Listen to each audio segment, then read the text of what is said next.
बिस्मिल्लाहिर्रहमानिर्रहीम।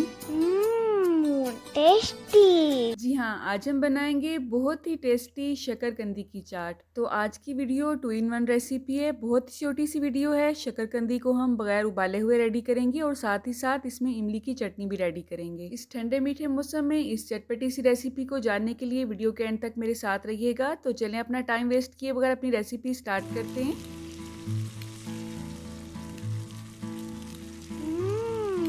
टेस्टी। जी, तो शकरकंदी को अच्छी तरह से धोने के बाद 5 से 7 मिनट के लिए हम इसे पानी में डिप करके रख देंगे ताकि इस पे जो मिट्टी रह गई है वो भी नरम होके उतर जाए। उसके बाद हम इसे दोबारा अच्छी तरह से धोने के बाद किसी भी कढ़ाई में या पतीले में शिफ्ट कर लेंगे और सिर्फ आधे से भी थोड़ा गिलास पानी ऐड करेंगे। जी बिल्कुल, आपने बिल्कुल ठीक सुना है। हमने इसको उबालना नहीं है, हमने इसको स्टीम करना है, इसलिए हमने इसमें बहुत ज़्यादा पानी ऐड नहीं करना है। तो पहले 3 से 4 मिनट तक आपने इसकी आंच को मीडियम रखना है और उसके बाद इसकी आंच को आपने बहुत स्लो कर देना है, जैसे कि हम चावलों को दम पे लगाते हैं। ठीक है, सिर्फ 15 से 20 मिनट के बाद आप देखेंगे शकरकंदी बहुत अच्छी तरह से गल जाएगी। अगर आपको लगे कि इसमें अभी कोई कसर बाकी है पकने में, तो आप 5 से 7 मिनट इसे मज़ीद दम पे लगा सकते हैं। आपने देखा नाइफ़ बहुत अच्छी तरह से इसके अंदर इंसर्ट हो रहा है, इसका मतलब है ये बहुत अच्छी तरह से पक चुकी है। अब हमने इसको नॉर्मल होने के बाद अच्छी तरह से छील लेना है और अपनी पसंद के हिसाब से पीसीज में काट लेना है। यहाँ पे मैंने इमली की चटनी के लिए मुट्ठी भर इमली ली है। मैंने क्योंकि इसको जल्दी से रेडी करना है, इसलिए पानी डालने के बाद मैं इसे उबाल लूँगी। अगर आपके पास टाइम है तो आप इसे भिगो के 3 से 4 घंटे के लिए रख सकते हैं। ठीक है, तो सिर्फ 1 से 1.5 गिलास ही मैंने इसमें पानी ऐड किया है। हमने इसे बहुत ज़्यादा उबालना नहीं है, सिर्फ इसको नरम करना है। इसलिए एक उबाल आने के बाद चूल्हा बंद कर देंगे और इसे अच्छी तरह से छान लेंगे। छानने से पहले आप पोटैटो मैशर की मदद से इसे अच्छी तरह से मैश कर सकते हैं ताकि जो इसका गूदा है वो गुठलियों से अच्छी तरह से उतर जाए। अब थोड़ा थोड़ा सा पानी ऐड करते जाएंगे और इन गुठलियों पे जो गूदा लगा हुआ है वो भी अच्छी तरह से रिमूव कर लेंगे।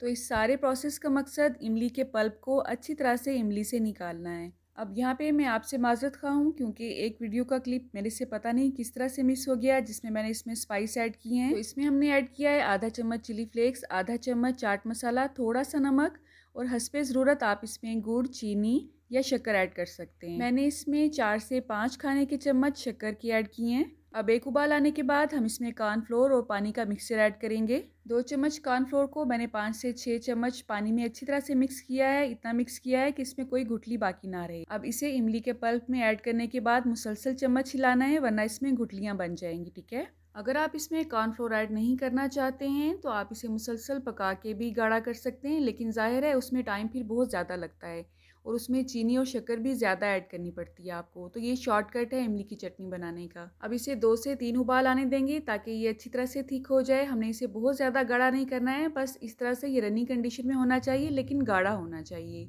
अब चूल्हे की आंच को हम बंद कर देंगे और ठंडा होने देंगे इसे रूम टेम्परेचर पे। आप इसे 4 से 5 दिन फ्रिज में रख के आराम से इस्तेमाल कर सकते हैं, लेकिन इससे ज़्यादा इसको सेव मत करें क्योंकि ये ख़राब हो जाएगा, क्योंकि हमने इसमें कॉर्नफ्लोर ऐड किया है। तो अच्छी तरह से ठंडा होने के बाद आपने इसे शकरकंदी पे ऐड करना है।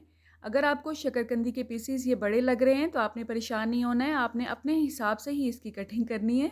मैंने अपने हिसाब से कटिंग की है। ठीक है, मैंने इसे कचूमर सैलड के साथ सर्व किया था। उसकी रेसिपी मैं आपसे शेयर कर चुकी हूँ, सिर्फ 1 मिनट की वीडियो है। उस वीडियो के लिए आप मेरा चैनल देख सकते हैं। तो इसको मज़ीद टेस्टी और चटपटा बनाने के लिए इस पर चाट मसाला स्प्रिंकल करेंगे।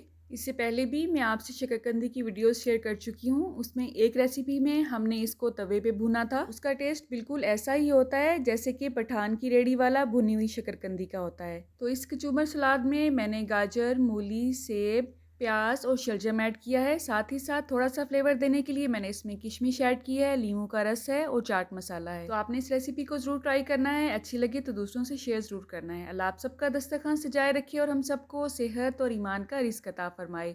अल्लाह हम सब के रिस्क में कसरत, बरकत और आसानी अता फरमाए। रुके रुके सुने, जाने से पहले वीडियो को लाइक कर दें, अच्छी लगी तो शेयर कर दें और सब्सक्राइब करने के बाद बेल का आइकन भी ज़रूर प्रेस करें। जज़ाकल्लाह। मेरी नेक्स्ट वीडियो तक अल्लाह हाफिज़।